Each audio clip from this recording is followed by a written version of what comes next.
afternoon, ladies and gentlemen. My name is Hisham Ibrahim. I'm from the RIPEness, and I've been asked to make this short and sweet for you all. So that's what I tend to do. The slides here are talking about, as you can see from the title, the IPv6, are we there yet? You would hear a lot of different views from a lot of different people. The IPv6 pessimists that say IPv6 never took off and it will never take off. The optimists that talk about, Google doing more than 14% of its traffic over IPv6, and we're getting there quickly and surely. So what I wanted to do when I knew that I was going to come and present at the ENOG region is to see where the attendees that usually come to an ENOG meeting, where their networks and their countries kind of are with IPv6 adoption, and that's what we're trying to look here in a second.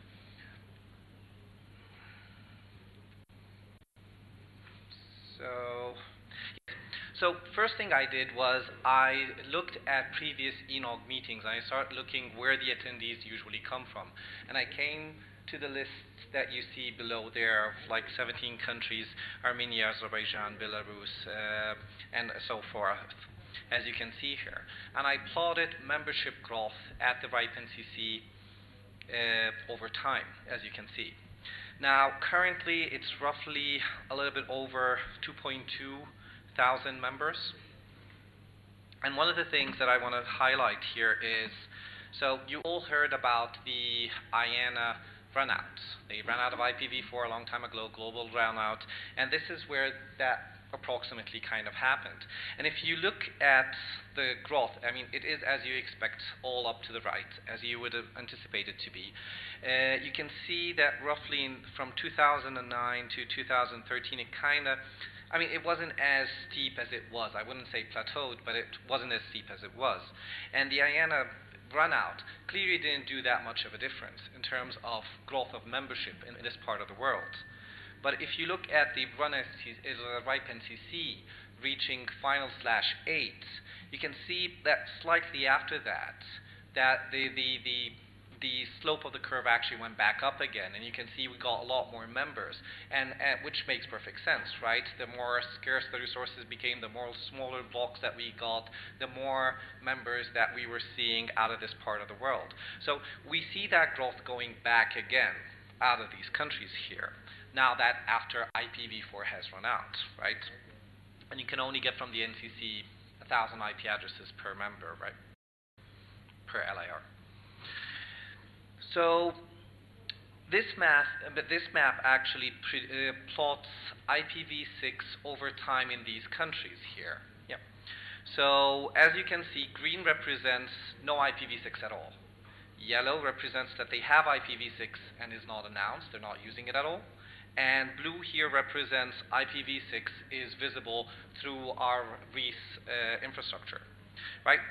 And again, I'm going to put up the dates up there again. As you can see, IANA ran out.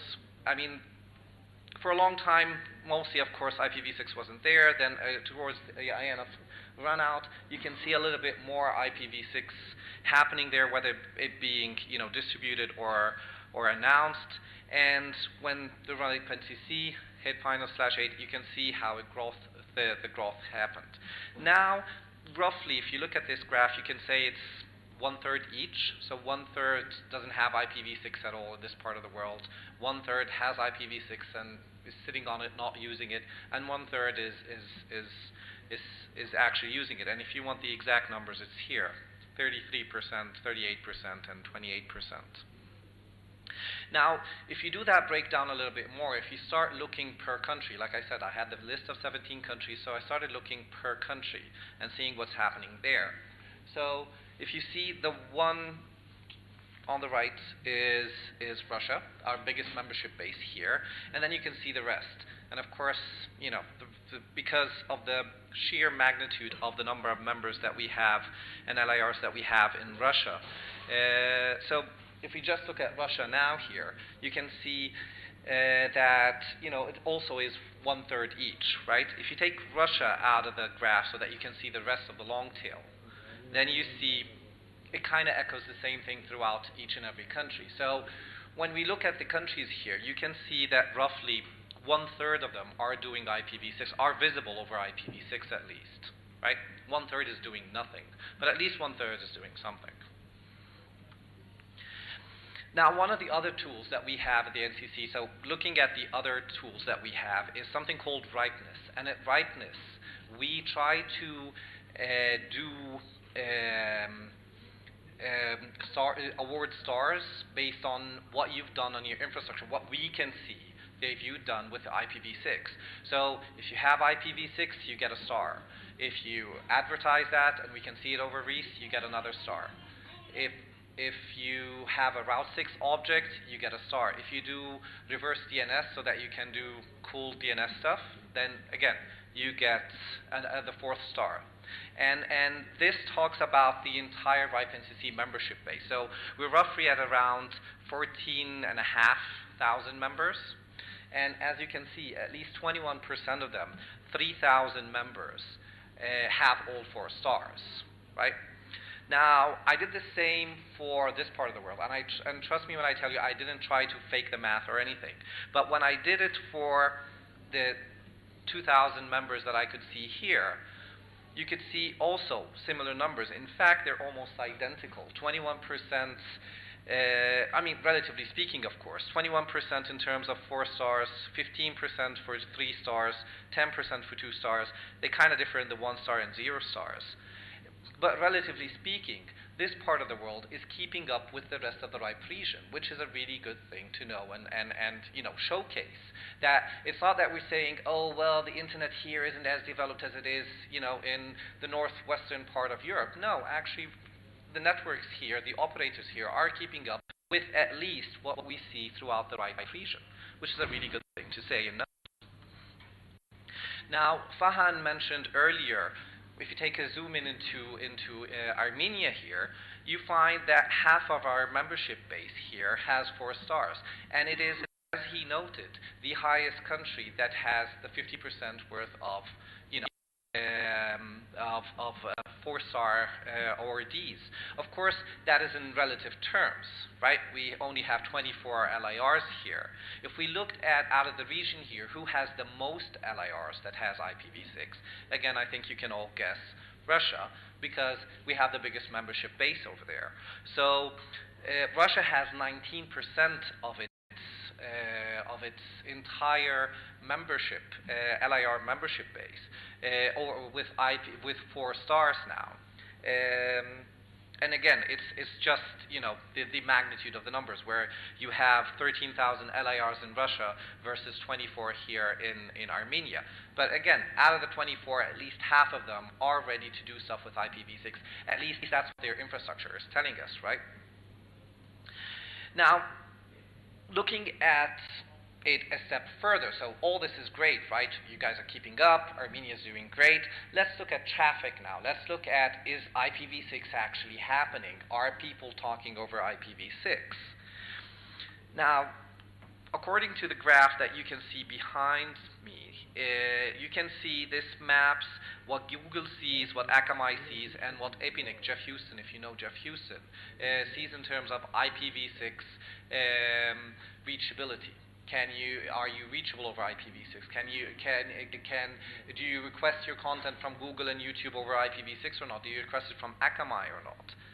And unfortunately, even though infrastructure here in Armenia is ready, in fact, you know, 50% worth to have 4 stars, but there isn't that much IPv6 traffic noted yet. Hopefully that changes. I mean, I don't see a reason why. You may, yeah, and if you have reasons, please go up to the mic and tell me why. That way we may be able to work with you fixing this. We have a lot of really good people in the room that have been doing IPv6 for a long time, and they can help you to do so. When you look at Russia, right, we said biggest, in terms of numbers, 250 LIRs that have 4 stars, right? 1.5% of the traffic over IPv6. Again, not that significant.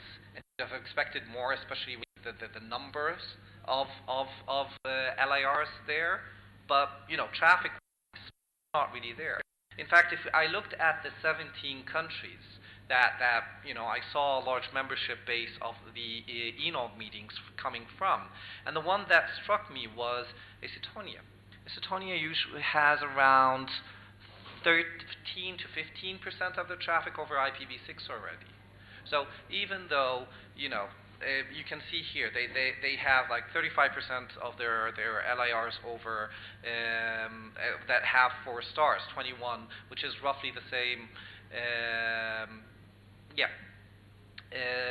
You can see that they have 4 stars, 3 stars, 2 stars, and other, but they are the ones leading in terms of traffic in this part of the world.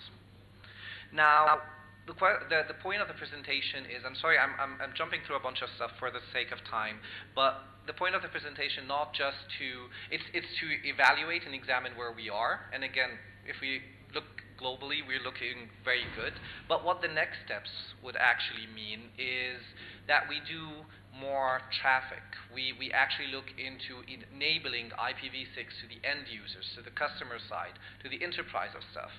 And that step, a lot of really good people from the RIPE community have sat down and documented what they've done there. We have a couple of really good documents. A document called RIPE 554, which looks into the technical requirements you want when you purchase equipment that supports IPv6. And it lists it in a very good document and very useful. But IPv6 help desk issues. And basically what came out of this document is a really cool tool where you just need to go to a URL and have it test your IPv6 connectivity. It tests DNS, it tests your browser, it tests your iOS, and just spits out a code at the end and says, this is where your problem is. A lot of the time it's MTU problems, but it could be other stuff. And in fact, I've seen cases where it differs from one browser to another on the same device, on the same network. So it's a really useful tool to use and play around with. Last slide I have here is a case study. So you may have heard of T-Mobile. In the US, T-Mobile has around 50 to 60 million subscribers. They couldn't give them dual stacks. They couldn't give them IP addresses, IPv4 addresses. What they've done is their entire customer base, the 50 million, 60 million, they started doing APNs with IPv6 only. And the URL here has a video of how they done this, what the steps they took, and how it was possible, and things didn't break. Things that depended only on IPv4 like Skype and WhatsApp and other applications, how they didn't break on mobile internet.